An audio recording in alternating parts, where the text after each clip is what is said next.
I don't have a whole lot of time to say what I need to about it. This is about a 4-letter word that permeates every part of our lives, yet we can't affect it. It can't be bought or sold. It's not ours to keep or hold. It flies and it creeps. It's too little too late. It neither rests nor sleeps. This is about a 4-letter word that goes by far too fast. It's the cruel hand of fate. We do all we can to make it last. Time. We can't own it or control it.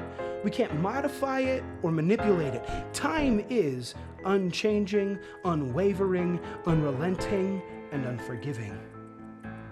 You see, at one time, time was endless. Humanity existed in perfection physically and relationally. God created everything for them, walked with them, and they were flawless. But when the innocent turned dissident, the clock started ticking. Humanity had started a doomsday march, but there's no reset button to stop time from unwinding. Tick, tock.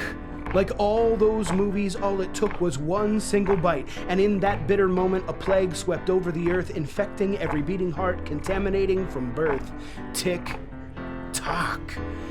This disease, called depravity, began the decay of all of creation entirely. Its symptoms are sin and an existence of varying brevity. There was no quarantine, containment, or antidote to stop the onslaught of rot that in the garden was bought, because pride whispered we were being cheated and that our Creator was conceited, so his protective commands weren't heeded. Tick, tock.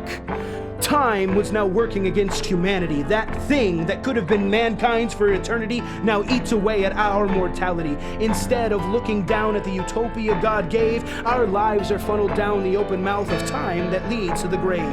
We've looked to medicine, technology, even ventured into mythology, all to mitigate our agony. But all we've done is made ourselves comfortable as we stare at our inevitable 6x6 eventuality.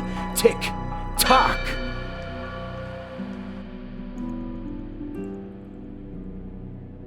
But what if I told you time was redeemable? The God that existed out of time was in time, crafting a saga that is unchanging, unwavering, unrelenting, and forgiving. You see, even before the poison slid down our throat, God had scripted a cure, but it would require a goat, a scapegoat to be more precise. He only needed one. There was no need for a cure. He wouldn't do this twice. The problem was, while this disease had infected the world in totality, it couldn't be treated as if it was just another strange malady. The only way to eradicate this parasite was a transfusion from someone that had never known indwelling corruption. Tick, tock. In the fullness of time, God sent his only begotten Son to be the donor. He emptied himself, obediently faced the cross and all of its horror, all in order to redeem a hellbound humanity and give it a future. From the moment he uttered, "It is finished," the gospel, like a vehicle, was the needle that carried new life to all of his people.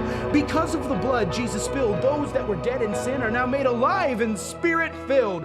Now the cure dwells in us. It's with us. It's for us. Now sin and time can't stand against us. Tick, tock. Clock's hands no longer hold the remnant hostage because Christ freed us from its bondage. And now sin must answer to time and its law, because if you looked at the end of the book and saw, Christ will return, bringing war, famine, death, and pestilence, all to subject the devil and carry out his sentence once and for all. Then the earth will be thrown away, and all things will be made new, and those that were slaves in their trespasses will rule alongside of Christ with only eternity in view. Time has met its own,